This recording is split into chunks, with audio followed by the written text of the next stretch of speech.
अच्छे संसद का क्या मापदंड है आपके हिसाब से? क्योंकि जो सदन है उसमें तो सारे लोग गलत लोग ढंग से गए हैं। लोग आपके हिसाब से, आपके मापदंड से तो लोग गए लोग नहीं है। तो इनसे क्या उम्मीद की जा सकती है, या आपके समझ से कैसा मापदंड होना चाहिए एक सांसद के लिए? नहीं, मैं ये नहीं कह रहा हूँ कि जो लोग चुन गए हैं वो अच्छे चुन कर गए हैं, अच्छे लोग हैं कि बुरे लोग हैं। सब अच्छे लोग हैं।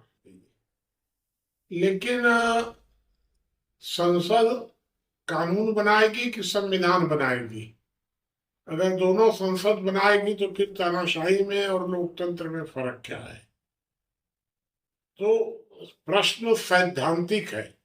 बहुत अच्छा ईमानदार हो, बहुत ही अच्छा शासक हो, क्या शासक को कानून बनाने, क्रियान्वित करने और संविधान बनाने, तीनों का अधिकार एक जगह दिया जा सकता है? ये तो सिद्धांत गलत है। तो अच्छे बुरे का यहाँ कोई प्रश्न नहीं है। प्रश्न है लोकतंत्र के सिद्धांत का। तो सैद्धांतिक रूप से संविधान बदलने या संविधान संशोधन का अधिकार लोक द्वारा बनाई गई एक ऐसी कमेटी के पास होना चाहिए जो कानून न बनावे, जो क्रियान्वित न करे, जो न्यायपालिका, विधायिका, कार्यपालिका से अलग हो। इसलिए हम लोगों का कहना यह है कि एक संविधान सभा बननी चाहिए।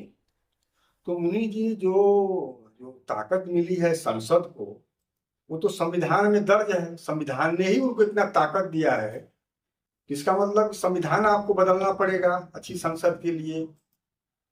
नहीं, संविधान ने उनको ये ताकत दी है। और संविधान में ताकत कौन दिया? संसद ने। तो प्रश्न ये खड़ा होता है कि संविधान बड़ी है कि संसद? तो मुख्य प्रश्न तो सीधा सीधा ये है कि आज तक दुनिया में तय ही नहीं हो पाया कि संविधान ऊपर है कि संसद। क्योंकि संसद एक जीवंत इकाई है और संविधान जीवंत इकाई नहीं है। तो संविधान को बनाया किसने? संसद ने। संविधान में संशोधन कौन करता है? संसद। एक मंदिर में मूर्ति की प्राण प्रतिष्ठा कौन किया? पुजारी। कौन उसको देखभाल करता है? पुजारी। कौन उसकी कमाई खाता है? पुजारी।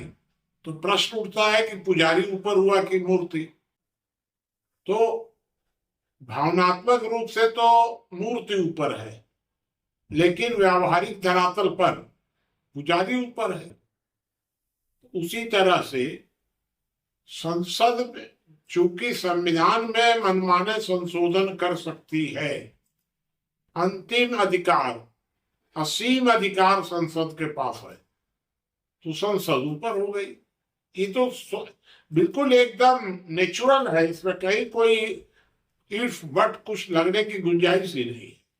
तो क्या मुनि जी, जो वर्तमान जो सांसद है और वर्तमान जो संविधान है, इसके रहते अगर कोई अच्छा आदमी भी चला जाए तो वो कुछ कर नहीं पाएगा, उसके हाथ पांव बंधे हुए हैं। तो इसका मतलब कि संसद को भी बदलना पड़ेगा और संविधान, दोनों को बदलना पड़ेगा, कि केवल संविधान बदल देने से काम चल जाएगा? नहीं, संसद काय को बदलना पड़ेगा?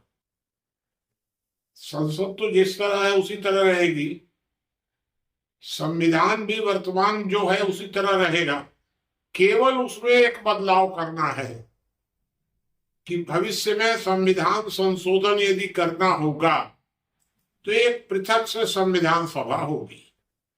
संविधान सभा और संसद, ये दोनों जब एकमत होंगे तभी संविधान में संशोधन हो सकता है, नहीं तो नहीं हो सकता है। इतना ही बदलाव करने की जरूरत है। इसका मतलब कि अगर संविधान संशोधन का अधिकार एक संविधान सभा को अलग से दे दी जाए तो सारा व्यवस्था ठीक हो सकता है आपके हिसाब से?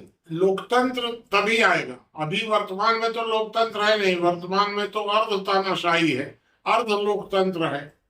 तो वर्तमान में लोकतंत्र तो तभी होगा जब संविधान संसद की जेल खाने से मुक्त हो जाएगा। उसको हम कहेंगे कि ये लोकतंत्र आ गया। तो ये तो होना चाहिए। एक बात आप बार बार कहते हैं कि संसदीय तानाशाही, संसदीय तानाशाही। संसदीय तानाशाही क्या है? नहीं, वर्तमान में संसदीय तानाशाही भी नहीं है। संसदीय तानाशाही थी 51 से लेकर 73 तक। तो उस समय संसद सर्वोच्च थी। संविधान में संसद अकेले संशोधन कर सकती थी। वर्तमान में तो संविधान में अकेले बदलाव या संशोधन न्यायपालिका कर रही है।